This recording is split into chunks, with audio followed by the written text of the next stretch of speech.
Assalamualaikum warahmatullahi wabarakatuh. Perkenalkan, saya Soe Sidik dari Prodi Manajemen kelas MG 603. Saya akan melaporkan hasil observasi di tempat saya bekerja di SMP Negeri 21 Jakarta mengenai pola komunikasi dan struktur organisasi sekolah. Tujuan observasi memperoleh gambaran umum mengenai profil dan karakteristik sekolah, mengidentifikasi struktur organisasi, serta pembagian peran dan tanggung jawab, mengamati pola, arah, media, dan aktivitas komunikasi di lingkungan sekolah, menganalisis hasil observasi menggunakan konsep dan teori komunikasi di organisasi. Profil singkat sekolahnya: nama sekolah SMP Negeri 201 Jakarta, beralamat di Kayu Besar nomor 2, RT 02, RW 011, Kelurahan Cengkareng Timur. Status negeri, visinya terwujudnya pelajar yang berakhlak mulia dan berprestasi.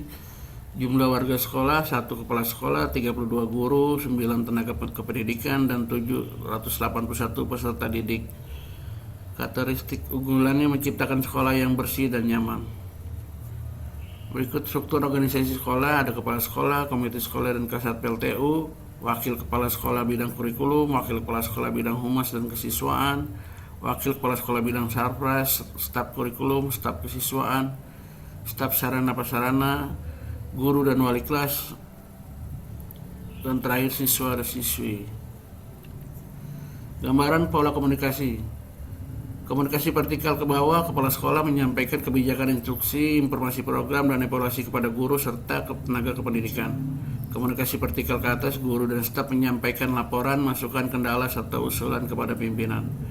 Komunikasi horizontal: koordinasi antar guru, wali kelas, bidang kurikulum, kesiswaan, dan tenaga kependidikan. Komunikasi diagonal: interaksi lintas bagian untuk mempercepat koordinasi dan penyelesaian tugas.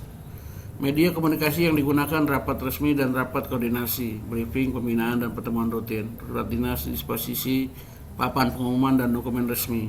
Media digital seperti WhatsApp, grup komunikasi, email, dan aplikasi sekolah. Komunikasi informal melalui interaksi langsung antar warga sekolah. Hasil analisisnya: alur komunikasi.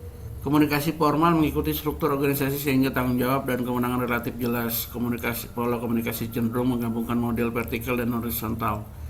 Media digital mempercepat penyebaran informasi tetapi memerlukan pengelolaan agar informasi tidak menumpuk atau terlewat. Komunikasi dua arah menjadi faktor penting dalam membangun partisipasi dan umpan balik. Hasil analisis kekuatan dan kendala. Kekuatan: adanya koordinasi rutin, jalur komunikasi formal, pemanfaatan media digital, dan kerja sama antar bagian. Potensi keterlambatan informasi, perbedaan pemahaman pesan komunikasi yang terlalu bergantung pada grup digital atau informasi informal yang tidak terdokumentasi. Analisisnya: konektivitas komunikasi dipengaruhi oleh kejelasan pesan, ketepatan saluran, kecepatan umpan balik, keterbukaan, dan budaya organisasi. Analisis berdasarkan materi komunikasi organisasi. Struktur organisasi berfungsi sebagai kerangka formal yang menentukan jalur komunikasi dan koordinasi. Komunikasi vertikal mendukung fungsi pengarahan, pengawasan, pelaporan, dan pemberian umpan balik. Komunikasi horizontal meningkatkan koordinasi dan mempercepat penyelesaian pekerjaan antar unit.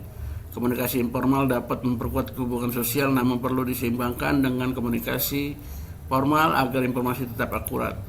Komunikasi yang efektif bersifat jelas, dua arah, tepat waktu, dan menghasilkan feedback. Kesimpulannya, sekolah merupakan organisasi yang membutuhkan sistem komunikasi terstruktur untuk menjalankan fungsi pendidikan dan administrasi. Pola komunikasi yang diamati umumnya memadukan komunikasi vertikal, horizontal, diagonal, formal, dan informal. Struktur organisasi membantu memperjelas alur wewenang, tanggung jawab, dan penyampaian informasi.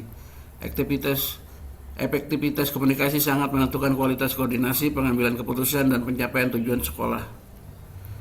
Masuk ke saran: meningkatkan komunikasi dua arah antara pimpinan, guru, tenaga pendidikan, peserta didik, dan pihak terkait. Menetapkan kanal komunikasi resmi untuk informasi penting agar tidak terjadi simpang siur. Melakukan evaluasi komunikasi secara berkala melalui rapat, refleksi, atau mekanisme umpan balik. Mengoptimalkan teknologi komunikasi tanpa mengabaikan dokumentasi dan etika komunikasi organisasi. Memperkuat koordinasi lintas bagian untuk meningkatkan aktivitas pelayanan pendidikan. Berikut lampiran dokumentasi observasi di SMP Negeri 1 Jakarta pada hari Rabu 12 Agustus 2026. Terima kasih dan saya wassalamualaikum warahmatullahi wabarakatuh.